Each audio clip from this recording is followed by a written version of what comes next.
ഓം ശ്രീ മഹാഗണപതിയൈ നമഃ. ഓം ശ്രീ സരസ്വതിയൈ നമഃ. ഓം ശ്രീ ഗുരുഭ്യോ നമഃ. ഓം ശ്രീകൃഷ്ണ പരമാത്മനേ നമഃ.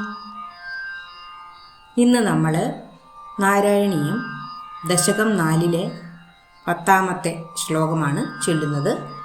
നമുക്ക് ശ്ലോകം ചൊല്ലാം. ലിംഗദേഹമപി സന്ത്യജന്നധോ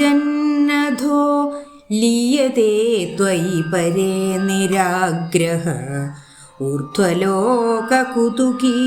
മൂർധത സാർദ്ധമേവ കരണൈർനിരീയതേ.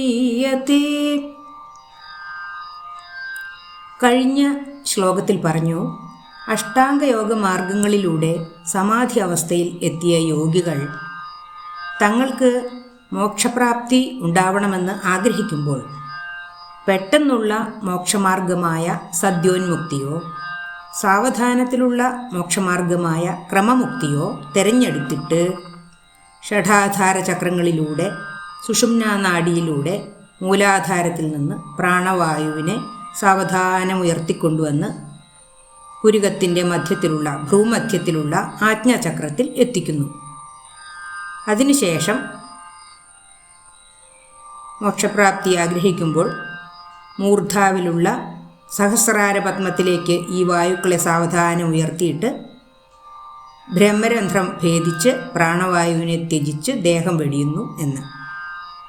ഈ ശ്ലോകത്തിൽ ക്രമമുക്തി, സദ്യോന്മുക്തി ഇവ എന്താണ് എന്നതിനെപ്പറ്റിയാണ് പറയുന്നത്. നമുക്ക് ശ്ലോകം നോക്കാം. ലിംഗദേഹമപി സന്ത്യജന്നധോ ലീയതേ ത്വയി പരേ നിരാഗ്രഹഃ. ലിംഗദേഹം, നമ്മൾ ഈ കാണുന്ന നമ്മുടെ ദേഹത്തിനെ സ്ഥൂല ശരീരം എന്നാണ് പറയുന്നത്. ഈ ഭൗതിക ദേഹത്തിനെയാണ് സ്ഥൂല ശരീരം എന്ന് പറയുന്നത്. ലിംഗദേഹം എന്നാൽ സൂക്ഷ്മ ശരീരം. നമ്മുടെ ശരീരത്തിനുള്ളിലുള്ള മനസ്സ്, ബുദ്ധി, ജ്ഞാനേന്ദ്രിയങ്ങൾ, പഞ്ചപ്രാണങ്ങൾ തുടങ്ങിയവയാണ് സ്ഥൂല ശരീരം അല്ലെങ്കിൽ ലിംഗദേഹം എന്ന് പറയുന്നത്. അപ്പോൾ ആദ്യം സദ്യോന്മുക്തിയെക്കുറിച്ചാണ് ആദ്യത്തെ 2 വരികളിൽ പറയുന്നത്. ലിംഗദേഹം അപി, സൂക്ഷ്മ ശരീരവും കൂടി, സന്ത്യജൻ ത്യജിച്ചിട്ട്, അധഃ പിന്നീട്, ലീയതേ ലയിച്ചു ചേരുന്നു, ത്വയി പരേ ത്വയി അങ്ങ്, ത്വയി പരേ അങ്ങാകുന്ന പരബ്രഹ്മത്തിൽ, നിരാഗ്രഹ നിരാഗ്രഹികളായ യോഗികൾ. ഭഗവാനിലുള്ള മോക്ഷപ്രാപ്തിയല്ലാതെ വേറൊന്നിനും ആഗ്രഹമില്ലാത്ത യോഗികൾ സ്ഥൂല ശരീരത്തോടൊപ്പം തന്നെ ലിംഗദേഹവും ആ സൂക്ഷ്മ ശരീരവും കൂടി ഉപേക്ഷിച്ചിട്ട് നേരിട്ട് പരബ്രഹ്മത്തിൽ ലയിച്ചു ചേരുന്നു. അതിനെയാണ് സദ്യോന്മുക്തി എന്ന് പറയുന്നത്. ഇനി അടുത്ത 2 വരികൾ നോക്കാം. ഊർധ്വലോക കുതുകീ തു മൂർധതഃ സാർദ്ധമേവ കരണൈർ നിരീയതേ. ഊർധ്വലോകം, ഭൂമിക്ക് മുകളിലുള്ള ഉപരിലോകത്തെയാണ് പറയുന്നത്. ഭൂമിക്ക് മുകളിൽ ബ്രഹ്മലോകം, മഹർലോകം, സത്യലോകം തുടങ്ങിയ ഉപരിലോകങ്ങളുണ്ട്. ആ ലോകങ്ങളെ പറ്റിയാണ് ഊർധ്വലോകം. ഊർധ്വലോക കുതുകി, ഉപരിലോകങ്ങളിൽ പോകണമെന്ന് കുതുകി ആഗ്രഹികളായവർ, ഭൂമിക്ക് മുകളിലുള്ള ലോകങ്ങളിലൂടെ ഒക്കെ ഒന്ന് യാത്ര ചെയ്യണം എന്ന് ആഗ്രഹിക്കുന്ന യോഗികൾ ആകട്ടെ മൂർധതഃ മൂർധാവിലുള്ള ബ്രഹ്മരന്ധ്രം ഭേദിച്ചിട്ട് സാർദ്ധമേവ കരണൈഹി സാർദ്ധമേവ സൂക്ഷ്മ ശരീരത്തോടു കൂടി തന്നെ നിരീയതേ പുറത്തേക്ക് പോകുന്നു.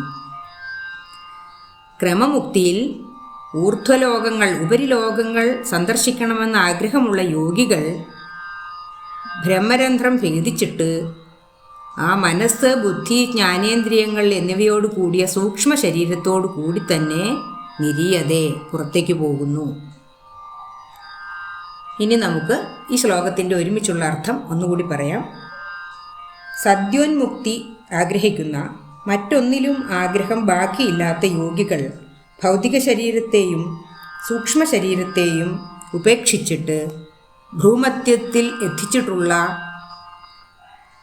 പ്രാണവായുക്കളെ ശിരസിൻ്റെ അല്ലെങ്കിൽ മൂർധാവിലുള്ള സഹസ്രാര പത്മത്തിൽ എത്തിച്ചിട്ട് ബ്രഹ്മരന്ധ്രം ഭേദിച്ച് ജീവനെ പുറത്തേക്ക് കളയുകയാണ്.